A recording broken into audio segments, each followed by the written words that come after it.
which is English language, print, radio, and television. 加州工作家庭党 Working Families Party 的治理会议本月9日、10日2天在位于雷东多海滩索内斯塔大酒店举行，隶属工作家庭党成员的加州各地民选官员到场，就少数族裔媒体、经济适用房、气候正义等问题进行座谈。新闻速递发行人刘卓受邀出席主题论坛。主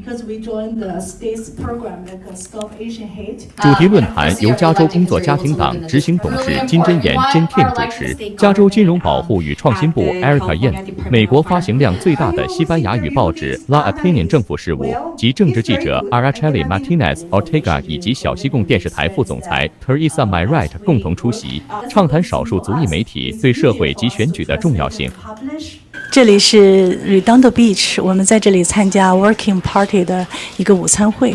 那作为少数族裔媒体呢，我们参加了少数族裔媒体的论坛，主要是向当地的来自全加州范围的民选官员呢，来宣传我们少数族裔媒体的重要性，同时增进互动，提高主流社会以及其他少数族裔社会之间的一些注意力。Working Families Party is a political party in this country. We want to create a party that actually represents working Californians and not just the big corporations or the individuals with lobbyists that can speak to our elected officials. And we work really hard to identify candidates to run for office that really represent our communities, whether they are Asian American, Latino, African American, that come and start as organizers and advocates. And today's convening is really an opportunity for us to support and train our elected officials. And we want them to be able to work with our media, our journalists, particularly our journalists in ethnic media. 参加今天的论坛的呢，有来自越南裔的，还有来自西班牙裔的，以及美国政府当地的，还有韩国裔的少数族裔的媒体，包括我们是华人媒体的代表。那在这些论坛的过程当中，我们也发现哈，我们华人新移民虽然是在美国占有了一定的比例哈，但是在选举的过程中、投票以及社会事务当中呢，我们的能见度都不高。我们也非常希望大家能够借这些机会呢，参与到美国当地的政治社会事务当中。There's a lot of challenges being a young Asian American legislator, but I think one of the biggest things is making sure that our community is at the decision-making table. And one of the biggest things, the problems was during the COVID pandemic when our, especially Chinese community, was under attack a lot, even before it became a huge widespread problem in America, right? People are already spreading Chinese flu or spreading all these rumors about Chinese people, and that's my people in my district too.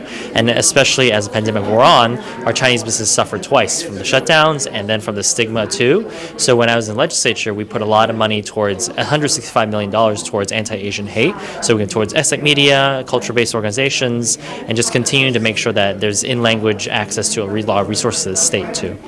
My name is James Shi Coleman, and I'm on the City Council for South San Francisco. I was elected in 2020, and I'm the son of a Taiwanese immigrant. So you are the youngest elected officials in California so far, right?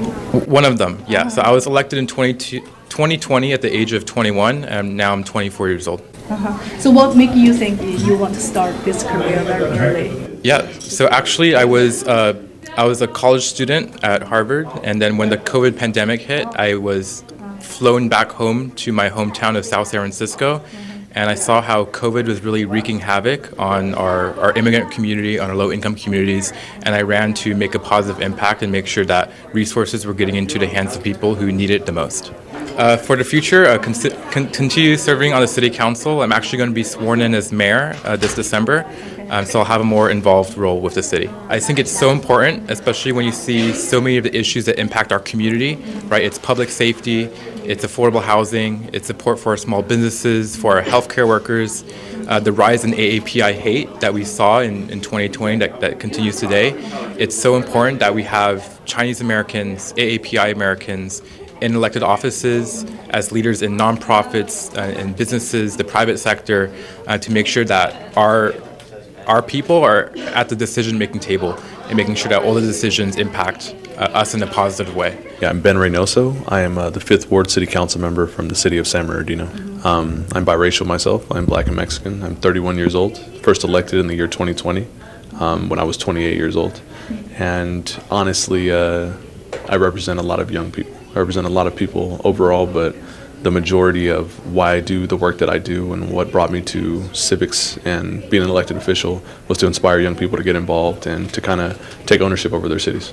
So in my city in particular, in the Inland Empire, Upland being a part of it, being an hour outside of a major metropolitan area, we don't get the kind of coverage and attention that we deserve, and because of that it's resulted in kind of very poor development practices. So we are actually one of the main hubs for e-commerce, logistics facilities, warehousing in America. We provide 25% of all of e-commerce in America.